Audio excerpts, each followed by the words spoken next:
Hello and welcome. I'm Harish, and in this channel, I talk about various ways in which you can build applications to Alexa skills to mobile apps or anything that you need, even automations, right? And this is a video on JotForm apps where you can build apps for your business without having to write any piece of code with just a simple drag and drop UI.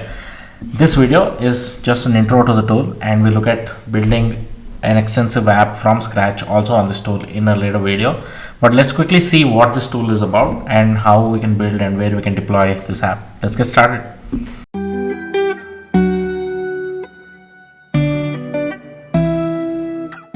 Great, so head over to jotform.com/product/apps, or you can find the link to this in their footer as well. The quick overview is that it's a no-code app builder that lets you create an app or a mobile app that works on any platform, irrespective of where the user is using it. I'm assuming it's a link. I'm not sure. Let's quickly get started and see how it works. Before that, let's see what are the options. Okay, so they allow you to build using a drag and drop interface, and then give you a QR code that your customers or your users, whoever is going to use this app that you build, can download the app and access it. Right? Looks simple. Oh, they have over 300 templates that you can use without having to build anything from scratch or figuring out how it will look. So it's pretty straightforward and simple from the outlook. Let's quickly get started and see what are the templates, and let's quickly build a quick app on this and see how it works. So there are three options: start from scratch, use template, and clone existing. I'm going to do use template, and let's see how quickly we can get an app live, right? So okay, there are a bunch of options and categories. So there are booking apps. I'm assuming these are restaurant booking, event booking. There is studio booking or a barbershop booking, different types of booking, or a waitlist app. Wow, I think the options are extensive. There is a dentist booking. Let's quickly get into the dentist one and see. So it says, we can try the app right here. So the app is loading, and when we wait, it says schedule appointment, dental treatment, who the dentist is. These are the testimonials. So we can add testimonials, a location button. Straightforward, a simple app. If we do schedule appointment, let's see what happens. Great, there is a form that shows up, and along with time options, right? I'm assuming we can create the form ourselves. So you can also alternatively scan the QR code and also use this app live on your phone.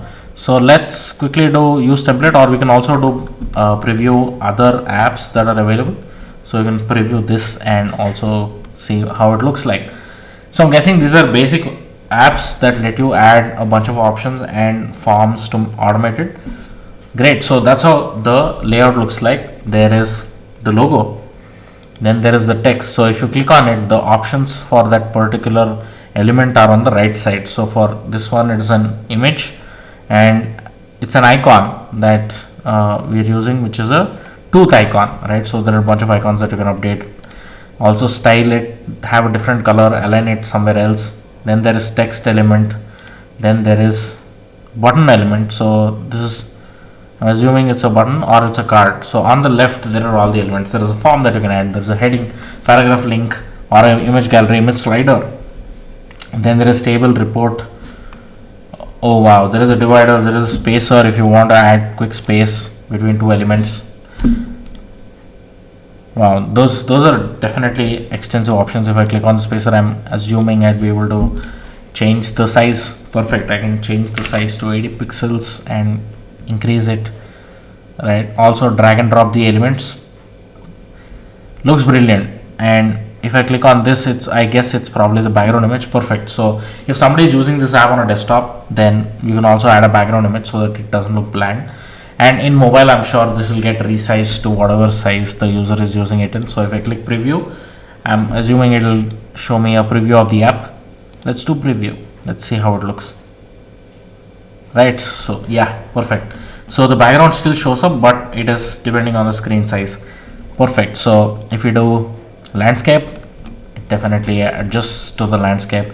You can also preview on tablet or on desktop, right? If I remove this, it's going back to the builder, right? So let's go to settings. There are a bunch of settings, which is continue forms later feature is enabled, which means that people can continue their form after filling up 4 or 5 fields, or after filling up halfway through the form they want to come back. If you want to show progress bar, you can do that. And this, it will show a pop-up on the screen where the user can add this app to their home screen itself, so that they don't have to open the link every single time. So that's a great feature. Also, you can update the name and icon that will appear when the user is adding this to their home screen. And then you can also customize the splash screen. Splash screen is a screen that appears when somebody opens the app itself, right? So you can customize this clearly. Click on customize and let's see what are the options. Okay, there is colors, and this is the logo. Obviously they're using the app name and icon directly here, but you can customize the color, the background. And then build is obviously where you can build and drag and drop elements. And what else? There are widgets. There are, oh wow, there is data grid. There is an iframe that you can embed. There is a Facebook like box. You can embed your Instagram profile, or you can embed a QR code if you want people to scan your QR code. In the case of India, everybody now scans everything and pays on Google Pay or Phone Pay, right? You can, if you have something like that, you can add your QR code for people to pay. You can also add your WhatsApp link. Embed SoundCloud. Wow, these are a lot of options. Yeah, you can clearly embed a song from SoundCloud. You can also add multiple pages here. If you click on add new page, it will allow you to add new page. Obviously it is asking me to log in to be able to use all these features.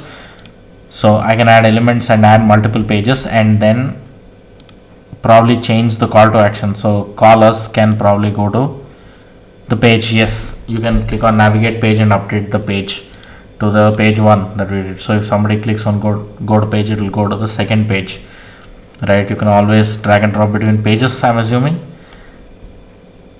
Awesome. That looks like jam-packed set of features on JotForm App Builder. There are a lot of widgets available ready to use. We'll get into building something from scratch, but on an overview, I think this looks like a kick-ass tool if you're building something non-complex, and if you want something really quick that you want your customers to use. Let's say you want an appointment booking system, or if you want to showcase events that are happening around at your location, or any such use cases. They have over 300 plus templates, right? So I'm sure you'll find your use case already existing here. So check out JotForm App Builder. It's a completely no code tool that you can use to build apps. There will be restrictions on the form depending on the subscription type you have on JotForm. That's the aspect of payment involved, but again, use cases are all available. It's a free tool. You can try it out, use and see how it works. And I'll see you in another video with a follow-up on building something from scratch, or just checking out how to build using the different components that are available. If you found this video useful, drop a like below, consider subscribing. I'll see you in another video with building something new using a no-code tool. Peace.